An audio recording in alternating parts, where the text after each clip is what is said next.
Ted Moreno.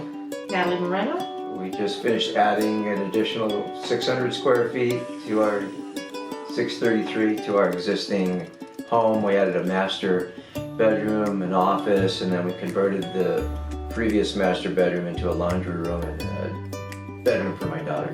Certainly guys like, Tim or Tony or Brian, or Steve, the air conditioner guy, and Electric Dave, they were all just great and very accommodating. Joey's a nice guy, and was always very receptive to our issues, and there were issues like there is in every construction project, so he was always very responsive, and there were some things we felt needed a little bit more attention, and he came in and gave it more attention. Well, it's nice to have the extra space for sure, and it's nice, it's fun to be decorating. It's still a long process, but it's definitely nice to have the kids in their own space, and we're kind of back there, with our own bathroom with a little more privacy. So, yes, we had worked with Joey before, and he was always willing to solve any problems that came up. That was important, so we had some familiarity with him.